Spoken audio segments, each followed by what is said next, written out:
Prime time local news, serving the Lakeland and Midwest regions. Good evening and thank you for joining us. Lloydminster is moving into phase 2 of Saskatchewan's reopening plan, which includes Lloyd Mall. Eric Bay sits down with Kim Richard to discuss how the Lloyd Mall is moving forward with reopening.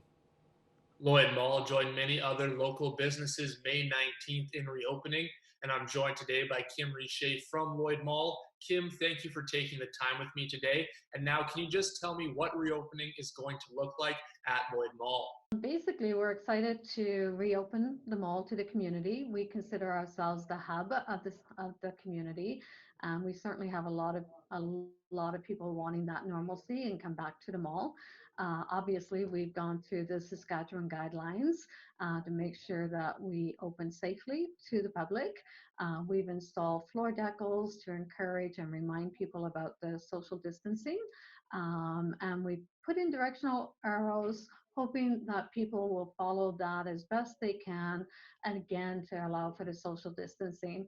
We've increased our hand sanitizer stations, we've increased our janitorial cleaning touch points, cleaning bathrooms. At this point, our food court has been closed, so we're not allowed to have seating in the food court. So we've removed all communal seating from the mall at this time, just again to encourage people not to gather. And we want to open safely. We want our employees to feel safe. And so we really want to open, do it right, but make sure nobody's putting their health at risk at the same time. And now the mall wasn't entirely closed. Obviously, Shoppers Drug Mart, a few different stores like that were open, but now you're looking at about 50% opening, correct? That's right. So we have some stores ready to go. We have some other stores that think they'll still need about a week to gear up and to make sure that they can open their spaces safely. So I think, as long as the public understands when they come over, not everybody will be ready to be open. But over the week, I think you'll start seeing more and more stores opening, and hopefully we don't get a spike in the community. And then come June, we could extend our hours again, and more of our businesses will be open inside. And now the Saskatchewan government has put in place with this opening that cleaning procedures must be followed as well. So what has Lloyd Mall put in place for that? Oh goodness, our cleaning procedures have always been a very high standard. So we already were using the proper protocols for disinfectants. So we're just encouraging our cleaners now to make sure the entranceways are cleaned frequently, the touch points, so any of the ATMs and night deposit box, anything that a customer might be touching is cleaned more frequently. Our bathrooms are going to be cleaned every half hour, and it's just everything has been increased with more presence, and so that the community sees the cleaners taking those steps, and they're comfortable by that. We are also making our on-front staff wear PPE, so they will have masks and gloves on at all times. So we want to really let the community know that we take it very seriously for being safe, and we have procedures in place to make sure that happens. And now obviously the mall is quite a few stores, quite a big gathering place. So will you guys be putting limits on how many people can enter at a time? And also, is there anything you would like customers to do, whether that is wear PPE or just make sure they are washing their hands, touching as little surface as possible? So we have an entrance banner that asks our customers to do that self-health check. And if they're not feeling well or have any symptoms whatsoever, to please refrain from entering our building. We are putting it on the individual to do that self-health check. Of course, extra hand washing, extra hand sanitizer. We're not limiting necessarily the number of people coming into the doors. Some stores may limit if they can't, do the 6-foot distancing properly. So we have floor decals. So if you can't go into a particular store right away, we have a floor decal letting you know, just stand here and you would be next in line when they can allow another person in. We've noticed other malls opening, like Manitoba opened before us, and Edmonton opened on the weekend. The first week, you're not like full capacity. People are cautiously coming back to the mall, coming in, doing their required shopping, what they really need, and then they're leaving. So we haven't noticed that we have to do a count at this point. Our security guards will be approaching the public if they're not doing the social distancing and reminding them to do that, because we really need to do everything safely. We don't think we need to monitor the number of people yet, unless it turns out to be everybody really wants to get back. Then we might have to take that into consideration.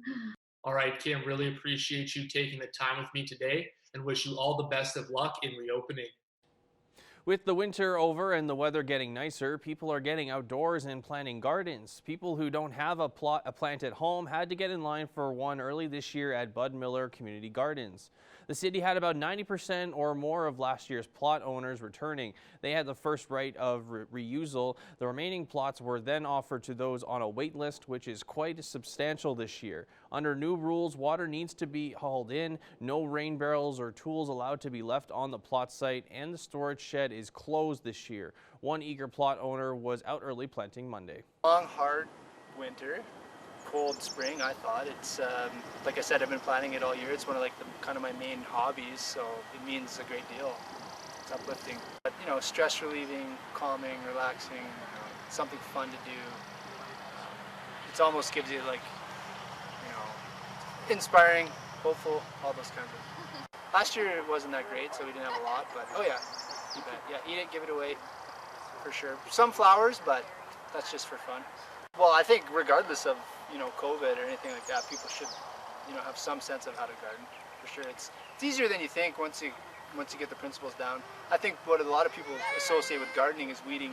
Maybe weeding their grandma's garden on the weekends. Which, if you're doing that, that's not the way to do it, in my opinion. It should be fun. It is a little bit of work, but it shouldn't be as hard as people make it out to be. So, yeah, everyone should have a little bit of a experience gardening, I think, regardless of pandemic or not.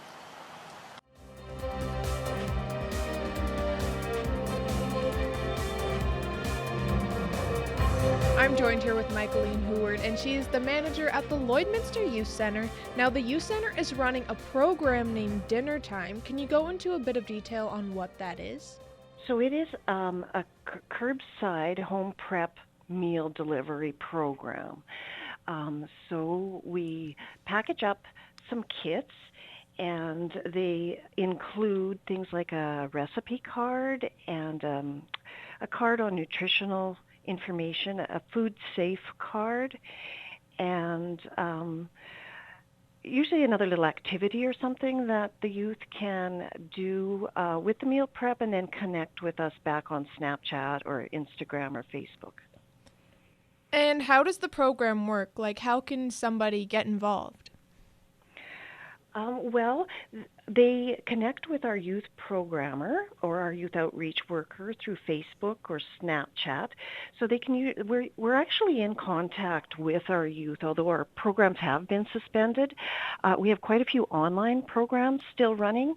So the kids are in contact with our outreach worker and our youth programmer on a daily basis. They're doing like physical challenges and activities for mental and physical well-being. So they're back and forth communicating with our staff on a pretty regular basis. So they can connect that way, or they can phone the center or email us and set up arrangements and make sure that we have the right address, and then we'll deliver. And where did the idea come from? Well, for the past few years, the Lloydminster Community Youth Centre we've been running a program called the Chef's Got Your Back, and that program allowed us to connect our youth to chefs in the community, and it was intended to increase their skill set and build their confidence in the kitchen. Many of the youth or the kids that come here begin their employment experiences in food service industries, and so giving them some skill and confidence is really beneficial, and they're just really interested in cooking and being in the kitchen. So the original Chef's Got Your Back program included an evening and an afternoon where we could host like friends and family of the Community Youth Centre and our neighbors and show off our space. And it was also a fundraiser. And then the Dinner Time program was a spin-off of Chef's Got Your Back. and we were able to get some funding through the Saskatchewan Community Initiative Fund. And we were all ready to go in March when our programs were suspended. So the intention was to establish a cooking program that included some nutritional information and food safe information and some budgeting. And the plan was for the kids to shop and then budget, do the whole thing from start to finish, and then provide a meal for their family. That sounds awesome. And what has the kids' reaction been like to this so far? Well, the kids, now that they're getting it at their homes, so I'll just backtrack a bit, because then we had to revamp it once our programs suspended and we weren't allowed to have kids in the building. So this is our version, I guess, of the original dinner time spin-off. So the kids are they're really excited, and they're also quite gracious. We're getting good feedback on Snapchat and Facebook, and I think they look forward to the connection that they make with our program facilitator when he does the deliveries. And I'll maybe just add on to that as well, that a lot of the kids that we're connecting with are quite engaged with our programs because they have internet and they have a phone or some way to connect. But there's also kids there that we're not connecting with just because they may not have service or they may not have access to a device. So this is a good way that we can connect with those kids too. And why did you really want to offer a program like this at this time? It meets the needs of our mission. Like, we try to connect with the kids and provide them with anything that we can to remove barriers and to keep them mentally healthy and physically healthy. So allowing them to make a meal for their family, like it helps them build their self-esteem, and like I said, it helps them build their confidence and skill in the kitchen. And when they do a meal for their family, they really are proud of their meal, or if maybe it doesn't go all that well in the kitchen, and then they learn a thing or two from it. So they're getting a connection to the youth center. And if anyone is looking, how can people get in contact with this? Well, we are on Snapchat, and we are on Facebook. So if you just search us there, you'll find us. We have a phone number here, 587-789-1600. That's the youth center's phone number, and it does forward to us if there's no one here. So there's lots of different ways that you can find us, or you could also email us at lcycadmin@lloydintervalhome.com. Thank you so much for joining us, Michaeline.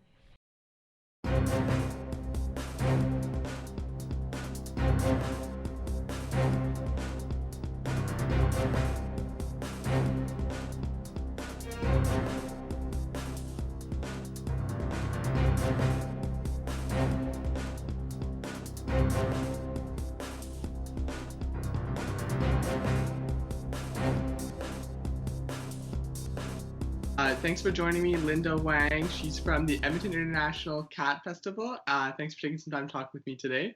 Yeah, thanks for having me. First of all, I just wanted to talk about how, for people who don't know, how would the festival typically go on a normal year? What kind of activities are there, and how does it run?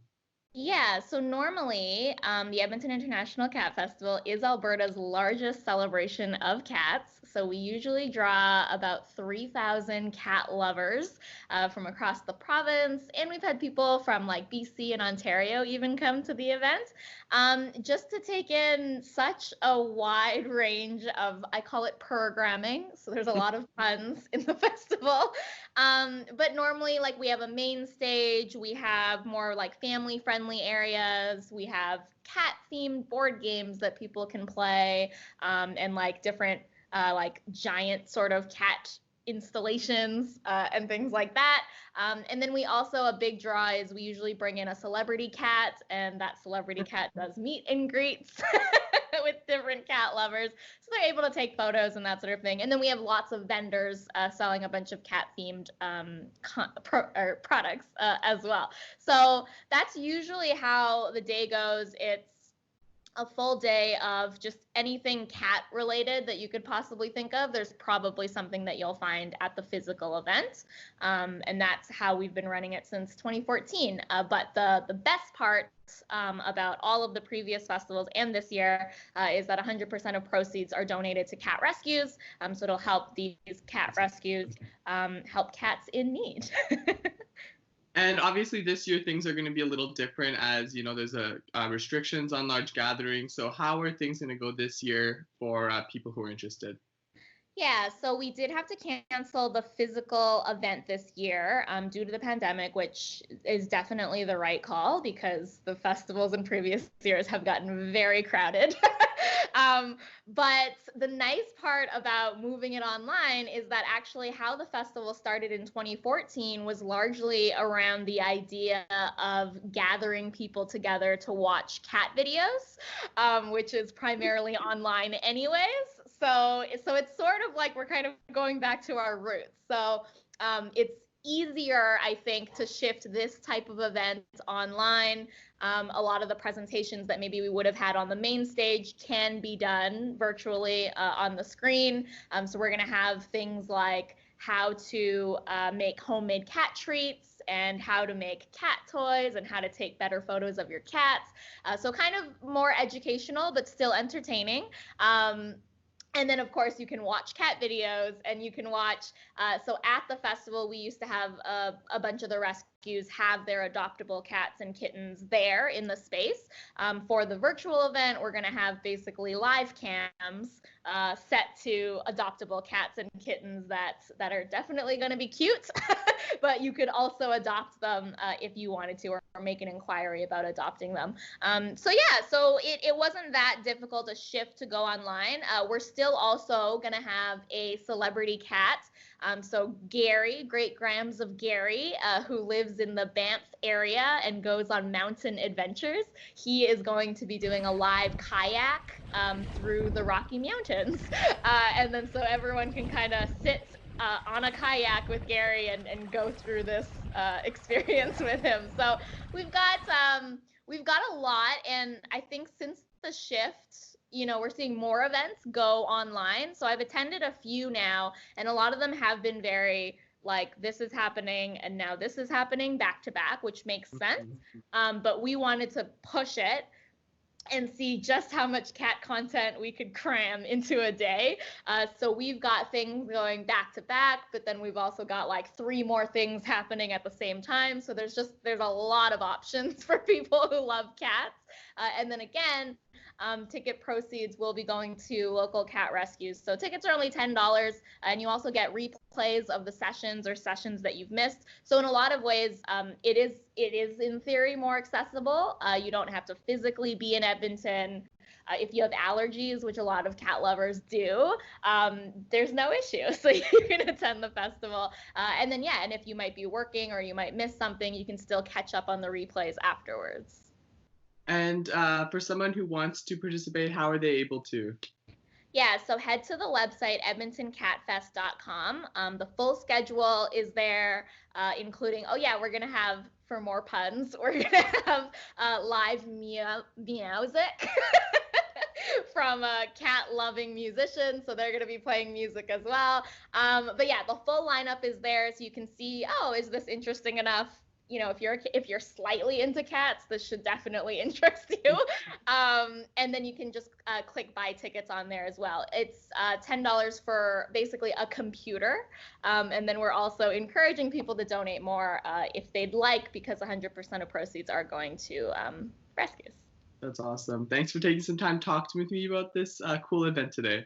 Yeah, thank you. I hope to see you there.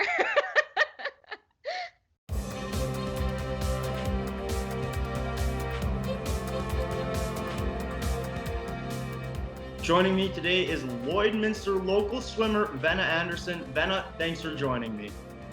Thanks for having me.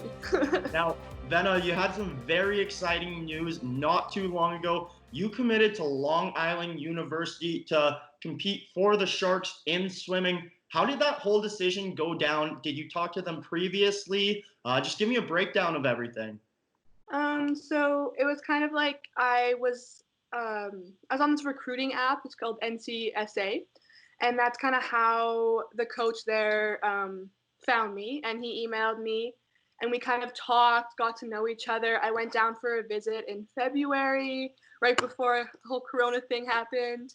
And I just love the atmosphere, and I got to meet the team and the coach, and it was just kind of, it felt like a home, like somewhere I could make a home. So that's just kind of how it all happened, and it's super exciting.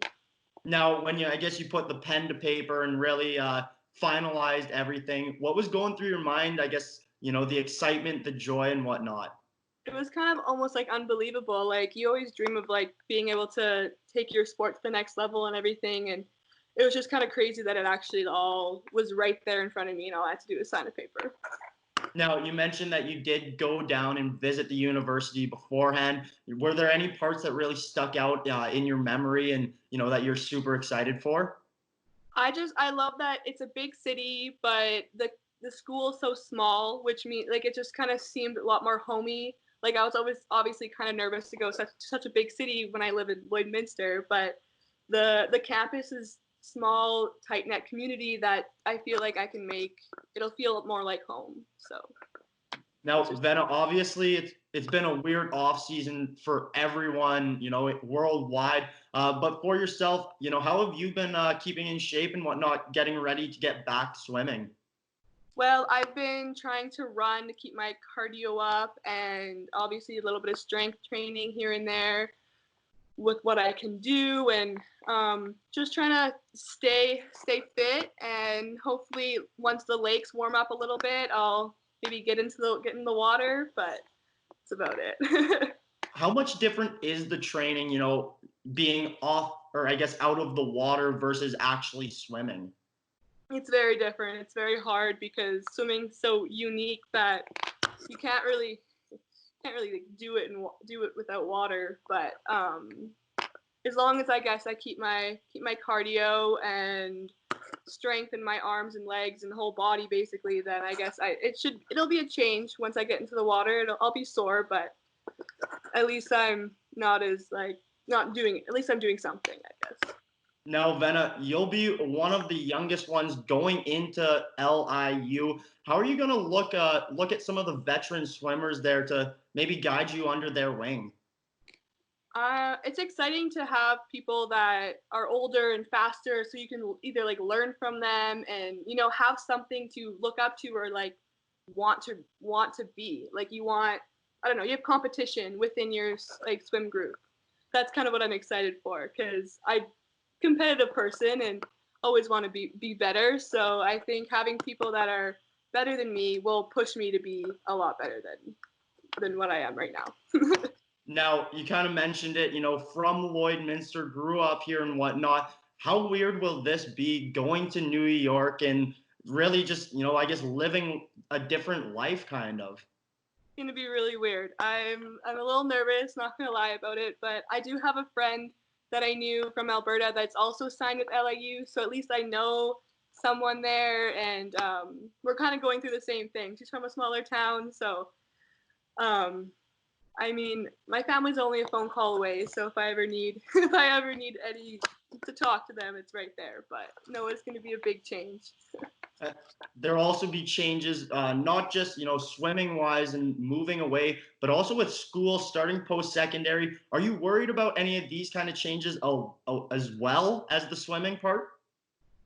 Yeah, I think that university is going to be a load, just especially with swimming too, and trying to balance everything. But I've been doing it for years. I've balanced multiple sports with school, so I think that I prepared myself, hopefully. Well, Venna, it's always a pleasure having you on. Thanks for taking this time. Yes, thanks for having me.